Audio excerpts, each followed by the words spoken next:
ഞാൻ പറഞ്ഞത് അത്രയ്ക്ക് ദണ്ണായി പോയെങ്കില് പിൻവലിച്ചു. ആ വടിയില്ലാതെ ഇപ്പൊ നടക്കരുത്.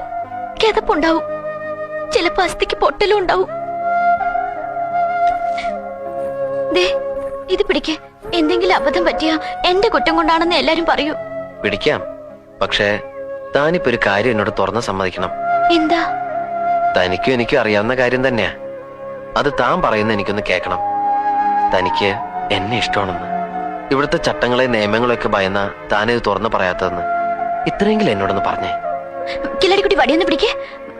ഇത്രയും നേരം വടിയില്ലാതെ നടന്നല്ലേ, കിതപ്പുണ്ടാവും. ഇനി ഞാനൊരു കാര്യം പറയാം, കേൾക്കണം. കേട്ടിട്ട് എന്നെ ഒന്ന് സഹായിക്കണം. ഇവിടുത്തുകാരുടെ ഓർമ്മയില് 2 പ്രാവശ്യമേ രക്തമല്ലിക്കൂട്ട് ഉപയോഗിക്കേണ്ടി വന്നിട്ടുള്ളൂ. ഒന്ന് കില്ലാടിക്കുട്ടിയെ രക്ഷിക്കാൻ, പിന്നൊന്ന് എന്നെ രക്ഷിക്കാൻ. ചോരക്കുഞ്ഞായിരിക്കുമ്പോ ചത്തുപോയിന്ന് കരുതി ആരും എന്നെ സൈരന്ധ്രയുടെ തീരത്ത് ഉപേക്ഷിച്ചതാ.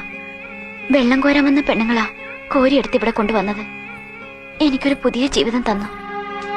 എന്നെ സോമാജി വൈദ്യരുടെ വളർത്തുമകളാക്കി, സ്വപ്നഭൂമിയിലെ റാണിയാക്കി, ദേവിയാക്കി. അമൂല്യ ഔഷധങ്ങളുടെ കലവറ രഹസ്യങ്ങൾ എനിക്ക് മനപ്പാടാക്കി തന്നു.